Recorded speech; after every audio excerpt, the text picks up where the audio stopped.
দেখো তোমাদের এখানে যেটা আমি চ্যাপ্টারটা পড়াচ্ছি সেটা হচ্ছে কি মডেলস। মডেলস চ্যাপ্টারটা সম্বন্ধে আমরা আগেই জানি, কিন্তু মডেলসের মধ্যে এ, অনেকগুলো ভার্ব আছে এবং ওই ভার্বগুলোকে আমাদেরকে জানতে হবে যে ওগুলো সেন্টেন্সের মধ্যে কি করে ব্যবহার হয়। মডেলসের মধ্যে দেখো আমরা যদি বলি যে verb such as must, can, may or to, should, will, etc. that are used to express necessity, possibility, intention, etc. are called modal verb. তো আমরা এখানে যেটা জানতে পারছি যে must, can, may, ought to, should, will, etcetera, এরকম আরও অনেক ভার্ব আছে যেগুলো আমরা ব্যবহার করি কী জন্য না, টু এক্সপ্রেস, প্রকাশ করতে, নেসেসিটি, প্রয়োজনীয়তা, পসিবিলিটি, সম্ভাবনা অথবা ইন্টেনশন, কোনো কিছু ইচ্ছা, এগুলোকে আমরা অ্যাকচুয়ালি বলি মডেল ভার্ব। তো আমরা এখানে কিছু কিছু কমন মডেল ভার্বের সম্বন্ধে জানি, যেমন can, could, should, may, might, will, would, যেগুলো এখানে হচ্ছে কি কমন মডেল ভার্ব হিসাবে আমরা বলবো, কারণ এগুলো আমরা প্রায় শুনেছি বা প্রায় পড়েছি। তো এগুলো ইউজ আমরা মোটামুটি জানি। এখানে যেগুলো আলোচনা করা হবে মেনলি সেটা হচ্ছে কি some uncommon modal verb. Uncommon modal verb বলতে কি যেগুলো আমরা মোটামুটিভাবে জানি না বা সেগুলো ইউজ আমরা সচরাচর করি না, যেমন ought to, have oblique has to, need to, must not or not to, don't have to, could have, should have, etcetera. এরকম কিছু কিছু আছে যেগুলো আমরা আনকমন মডেল ভার্ব হিসেবে ধরবো, কারণ এগুলো আমরা সচরাচর সেন্টেন্সে ব্যবহার করি না। তো এখানে আমাদের দেখা যায় কিছু কিছু আনকমন মডেল ভার্ব। প্রথমেই চলো আমরা দেখে নিই, প্রথমেই যে মডেল ভার্বটার সম্বন্ধে আমরা জানবো সেটা হচ্ছে কি অট টু। অট টু কথাটা মেনলি সেন্টেন্সে ব্যবহার করা হয় a sense of moral duty, অর্থাৎ অর্থাৎ যদি আমরা এখানে ব্যবহার করা হচ্ছে অট টুটা কোনো মোরাল ডিউটি অথবা কোনো মোরাল কর্তব্য বোঝাতে আমরা ব্যবহার করব অট টু। সেকেন্ড, আমরা মাস্ট এবং have to, must comma have to, এই দুটোই অ্যাকচুয়ালি এদের মধ্যে ডিফারেন্স, মিনিংগত ডিফারেন্স খুবই কম।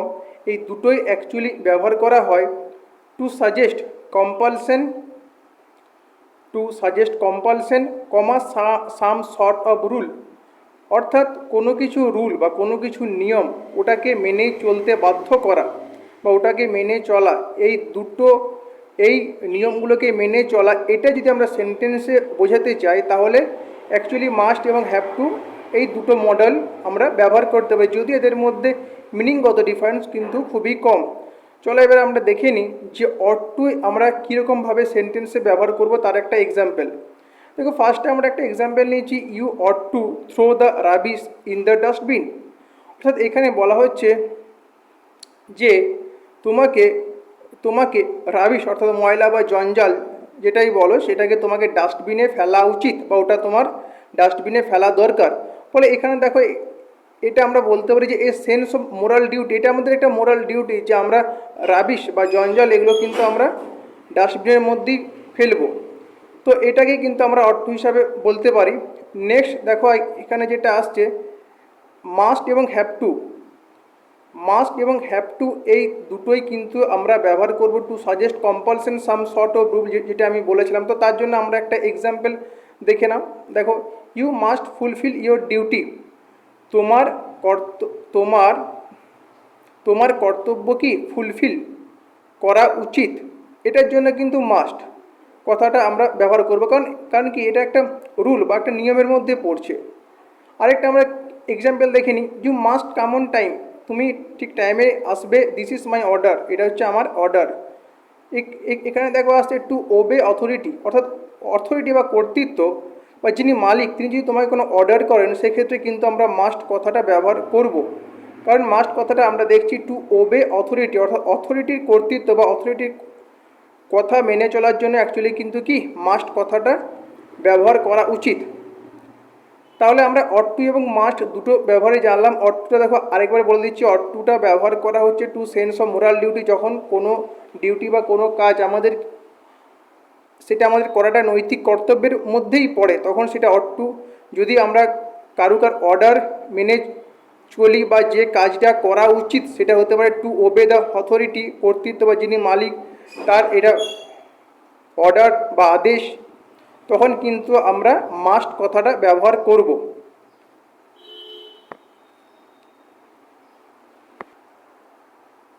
দেখো এরপর আমরা যেটা জানবো মডেল ভার্বটা, সেটা হচ্ছে কি have to oblique has two. Have to এবং হ্যাজ টু এই মডেল ভার্বটা আমরা অ্যাকচুয়ালি ব্যবহার করি টু শো দ্য নেসেসিটি। যখন কোনো কাজ আমাদেরকে কোনো প্রয়োজনে করতে হয় বা আমরা করি, কাজটাকে আমাদের করতে হবেই, সেটার জন্য কিন্তু অ্যাকচুয়ালি আমরা ব্যবহার করব হ্যাভ টু এবং হ্যাজ টু। দেখো আমরা একটা এক্সাম্পল যদি আমরা ধরে নিই যে Ram is a watchman, he has to remain awake and alert specially at night. Ram হচ্ছে কি একজন ওয়াচম্যান, তাকে অবশ্যই অ্যাওয়েক থাকতে হবে বা জেগে থাকতে হবে এবং অ্যালার্ট থাকতে হবে, সতর্ক থাকতে হবে। কখন না, স্পেশালি রাত্রিতে। তার মানে কি এখানে রাম যেহেতু ওয়াচম্যান তাকে কিন্তু ওই কাজটা অবশ্যই করতে হবে টু শো দ্য নেসেসিটি, এবং ওই কাজটা তাকে অবশ্যই করতে হবে এটা বোঝানোর জন্য কিন্তু হ্যাভ টু বা হ্যাজ টু আমরা কথাটা ব্যবহার করব। হ্যাভ টু এবং হ্যাজ টু যেটা আমরা ব্যবহার করব সেটা তো আমরা জানি থার্ড পারসন সিঙ্গুলার নাম্বার হলে হ্যাজ টু, এগুলো আমরা ছোটোর থেকে মোটামুটি শিখে এসেছি। এবং যদি থাকে প্লুরাল নাম্বার বা আই উইথ এগুলো থাকলে আমরা হ্যাভ টু ব্যবহার করব। আচ্ছা নেক্সট দেখো আমরা আসছি কতগুলোকে মডেল ভার্ব, যেগুলো মোটামুটি আমরা আরও আনকমন হিসাবে ব্যবহার করি বা ওগুলোকে আমরা আনকমন হিসাবেই ধরে নিই, কারণ এগুলো আমরা সচরাচর ব্যবহার করিই না প্রায়। যেমন দেখো must not, odd not, need not, don't have two. আচ্ছা এই চারটা মডেল ভার্বের সম্বন্ধে আমরা জানবো। দেখো এই চারটা মডেল ভার্বের সম্বন্ধে প্রথমেই আমি যেটা বলছি সেটা হচ্ছে কি মাস্ট নট সম্বন্ধে। মাস্ট নট, মাস্ট নট কথাটা অ্যাকচুয়ালি ব্যবহার করা হয় টু শো প্রভিশন, কোনো কিছুকে বারণ বা নিষেধ করার জন্য। When it is an official rule, যদি বা যখন এটা কোনো একটা অফিসিয়াল রুল হয় সেটাকে যদি আমরা বারণ করি, সেটার জন্য আমরা পার্টিকুলারলি মাস্ট নট ওয়ার্ডটাকে অ্যাজ এ মডেল ব্যবহার করতে পারি সেন্টেন্সে। 2 নম্বর দেখো আসছে ought not to. Ought not টুটাও to show provision when something is expected of you as courtesy.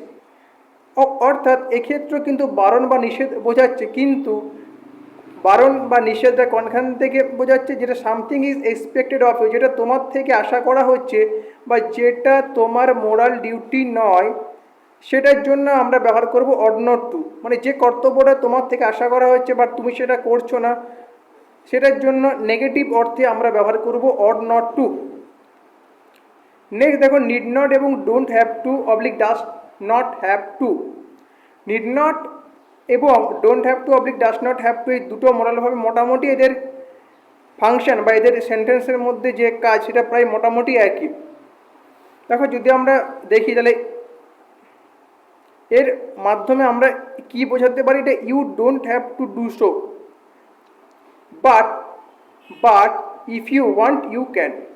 তোমার অ্যাকচুয়ালি কাজটা করা উচিত নয়, কিন্তু তুমি যদি করতে চাও তাহলে তুমি সেটা করতে পারো। এটার জন্য কিন্তু আমরা ব্যবহার করব নিড নট এবং ডোন্ট হ্যাভ টু অবলিক ডাস নট হ্যাভ টু। অর্থাৎ কাজটা তোমার করা উচিত নয় বা কাজটা তোমার জন্য নয়, কিন্তু তুমি যদি কাজটা করতে চাও সেক্ষেত্রেও তুমি কাজটা করতে পারো।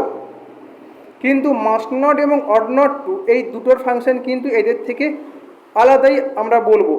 এরপরে চলো আমরা দেখি একটা এক্সাম্পল নিয়ে, তাহলে তোমাদের জন্য এটা আরও ভালো তোমরা বুঝতে পারবে। দেখো এখানে আমরা এরপরে ওগুলোর কনভারসেশনগুলো একটু দেখে নিই। যদি আমরা দেখি ওই মডেলগুলোর আমরা কোথায় কোথায় সেন্টেন্স বা কীভাবে ব্যবহার করব, তাহলে চলো আমরা একটু কনভারসেশন দেখে নিই, যেখানে আমরা সহজেই বুঝতে পারবো যে মডেলগুলোকে কী জন্য, কেন বা ওদের কি ব্যবহারে সেন্টেন্সে আমরা ইউজ করছি বা ওদের ব্যবহারটা কী অ্যাকচুয়ালি। দেখো এখানে রাম বলছে, প্রথম সেন্টেন্সটা ভালো করে লক্ষ্য করো, রাম বলছে shall we throw this empty packets here. বলছে আমরা কি এখানে খালি প্যাকেটগুলো ফেলতে পারবো বা ফেলতে পারি। ওর দেখো একটা ফ্রেন্ড রোহন তখন বলছে ইউ মাস্ট নট, তুমি এটা পারো না। আমরা দেখো আগেই আমরা পড়েছি যে মাস্ট নট কথাটা অ্যাকচুয়ালি ব্যবহার করা হবে অফিসিয়াল রুল, যখন অ্যাকচুয়ালি কোনো অফিসিয়াল রুল বা অ্যাকচুয়ালি কোনো ব্যান্ড হয়ে যাবে, বা কোনো কিছু যখন অ্যাকচুয়ালি নিয়মের মধ্যে পড়বে যেটা করা অ্যাকচুয়ালি নিয়মের বিরুদ্ধ। You must not, littering is punishable offence here. বলছে এখানে লিটারিংটা হচ্ছে ফেলা, বা লিটারিং এখানে ছুঁড়ে ফেলা, এটা হচ্ছে একটা কি শাস্তিযোগ্য অপরাধ এখানে। নেক্সট দেখো, তখন ওর একটা ফ্রেন্ড বলছে নাম হচ্ছে কি রনি। রনি বলছে even if it was not, যদি এমনকি যদি আমরা এখানে এটা এখানে ফেলা উচিত নয়। You ought not to throw rubbish on the street, বলছি তোমার এটা রাস্তা তো কিন্তু ছুঁড়ে ফেলা উচিত নয়। দেখো এখানে অড নট কথাটা আমরা কিন্তু ব্যবহার করেছি, কারণ কি আমরা দেখো একটু আগেই পড়লাম যে অড নট কথাটা আমরা ব্যবহার করব যখন আমাদের কাছ থেকে কোনো কিছু মোরাল, নৈতিক কর্তব্য এগুলোকে আশা করা হবে। দেখো রাস্তায় অ্যাকচুয়ালি রাবিশ ফেলা কি, এটা কিন্তু আমাদের কাছ থেকে আশা করা যায় না, বা এটা আমাদের নৈতিক কর্তব্যের কিন্তু মধ্যে পড়ে না। দেখো তার জন্য কিন্তু এই সেন্টেন্স আমরা ব্যবহার করেছি you ought not to throw rubbish on the street, তোমার রাস্তাতে ময়লা ফেলা উচিত নয়। তখন দেখো ওর আরেকজন ফ্রেন্ড রেখা বলছে you don't have to leave them here, we can throw them in those trash bin there. বলছে তোমার উচিত কি you don't have to leave them here, তোমার ওগুলো actually you don't have to leave them here, we can throw them in those trash bin there. বলছে চলো আমরা এই লিটারিংগুলো বা এই জঞ্জালগুলো আমরা ওখানেও ফেলে আসতে পারি। তো ডোন্ট হ্যাভ মানেটা কি, ডোন্ট হ্যাভ মানেটা হচ্ছে চলো, ডোন্ট হ্যাভ মানে হচ্ছে কাজটা করাটা উচিত নয়, কিন্তু যদি আমরা কাজটা করেও নিই তাহলে সেটা আমরা করতে পারি, কিন্তু অ্যাকচুয়ালি কাজটা করাটা উচিত নয়। এক্ষেত্রে হচ্ছে ডোন্ট হ্যাভ টু, এক্ষেত্রে কিন্তু আমরা ওই মাস্টের মতো বলতে পারো তোমরা যে একবারে পানিশেবল কোনো কিছু অফেন্সের মধ্যে পড়ছে না, বা এখানে কাজটা করলে যে খুব একটা রুল ব্রেক করা হচ্ছে এটাও কিন্তু নয়, বা বা বা এটা আমাদের কাছ থেকে আশা করা হচ্ছে একটা নৈতিক কর্তব্যের মধ্যে পড়ছে, এরকম জিনিসটা নয়। কাজটা করাটা ঠিক নয়, কিন্তু আমরা চাইলে কাজটা করতেও পারি। তাহলে দেখো তোমরা এই মডেলগুলো মোটামুটি ভালোভাবেই বুঝতে পারলে। তো এখানে আমি যেটা চাইলাম বা আমি যেটা আলোচনা করতে চাইলাম সেটা হচ্ছে কি, যে মডেলগুলো যেগুলো আমরা সাধারণত জেনারেল নাম জানি, can, could, May, mites, should, এগুলো এখানে আলোচনা বিষয়বস্তু আমি করলাম না, কারণ এগুলো আমরা প্রত্যেকেই মোটামুটি এর ব্যবহারগুলো জানি। এখানে কিছু আনকমনই আমি ব্যবহার করতে চাইলাম, যাতে তোমরা এই আনকমন মডেলগুলো অ্যাকচুয়ালি শিখতে পারো, বা এই আনকমন মডেলগুলো ব্যবহারের সম্বন্ধে জানতে পারো। নেক্সট দেখো সেরকমই দুটো আনকমন মডেল ভাবে আমি আবার আলোচনা করছি, could have and should have. দেখো কুড হ্যাভ আর শুড হ্যাভ দুটো মডেল ভাব অ্যাকচুয়ালি কিন্তু ইংলিশ গ্রামারের ক্ষেত্রে যথেষ্ট গুরুত্বপূর্ণ, কারণ এগুলো গ্রামারে ব্যবহার করা হয়, কিন্তু এগুলো আমরা ব্যবহার করার নিয়মটা কিন্তু ঠিকমতো জানি না।